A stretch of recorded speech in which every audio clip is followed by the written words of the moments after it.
Hey guys, welcome back to the channel. This week in Zer is located in the tower. Here's what he's got for us. I bring a message from the Nine. First things first, we have the Queen Breaker. I'm pretty sure this one's going to be okay next season. It's pretty bad right now and not really worth using. However, I vaguely remember there being some changes with linear fusions. And this one was one that wasn't getting the nerf. So maybe it'll be worth using next season, but probably not. Then we have the young Ahamkara Spine with a total of 64. Pretty good stats overall. Wish it was a little bit more disciplined just because it's a grenade-focused armor piece, but still a pretty good roll. Then we have the Eternal Warrior with 64 total. Decent spike in intellect, but pretty low as the rest of them. Then we have the Wings of Sacred Dawn. 61 total with 18 mobility and 16 strength. Not great, but if you don't have any of these, just grab them. Then we have the Velpecula with tunnel vision and explosive payload. That's actually a pretty solid roll there. Explosive payload's really fun on this gun, and definitely, in my opinion, this is one of the better 180s. But it is a little low on that range, but that's alright. I think it's still a pretty solid roll here with a tactical mag, and you got yeah, that's pretty solid. I picked that up. Then we got the Escape Velocity with overflow and quick draw. And I think this would be honestly a pretty good roll. Like, there's not a damaging perk, but overflow is really fun and it's really good in PvP, quite honestly, because you never really have to reload. And with a magazine of 37, this has, that's gonna be quite a bit. As well, it has accurized rounds, as well as you can put the Model 8 red, and it has a ranged masterwork. So really, this is a really good PvP pickup.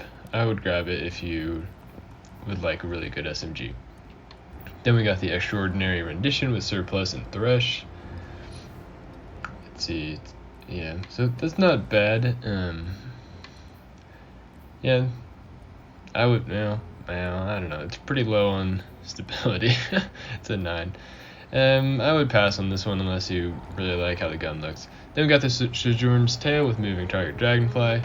Not a bad perk overall, but kind of, it's a good PvE and a good PvP kind of roll. It's kind of split when you'd want good in one or the other.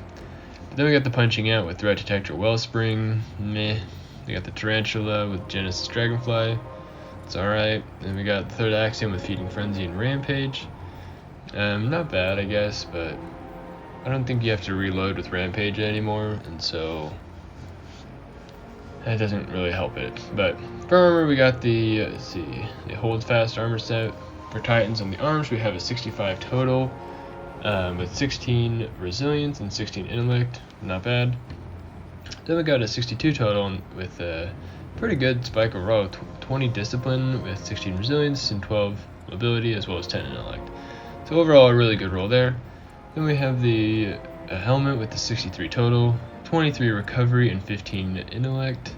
Pretty good overall. Then we got a 61 with 19 strength and 15 recovery. That's a little low for my taste. On the Warlocks, we also have the Hold Fast cover helmet with a 62 total. Pretty good stats overall. It's got 14 resilience, 16 recovery, and 14 intellect. So that's definitely worth switching characters if you need to grab that one. And then we also have the arms from Warlock that have a 65 total, mostly because they have a 25 discipline with 15 recovery and 15 mobility. So I wish there was a little less mobility, but that recovery and discipline is really good, especially for Warlocks. Then we have the Hold Fast Vest for Hunters with, it's kind of a low stat overall with 62, but it does have a really big spike of 26 mobility. So it kind of makes up for it if you're considering looking into getting a tier 10 mobility. Then we have the Hawkmoon with Eye of the Storm. Eye of the Storm is a really good roll, especially it just kind of helps you in those 1v1s. In case you miss a shot, then it'll help you. But it's got Hammer Forged Rifling with an alloy magazine and smooth group. So, not bad. Then we got Vorpal on the Dead Man's Tail with a flared magwell and small bore and a hand blade stock. Decent overall.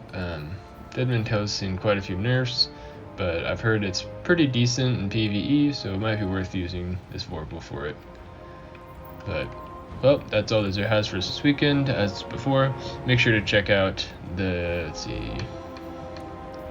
believe it's this chest piece here. Yeah.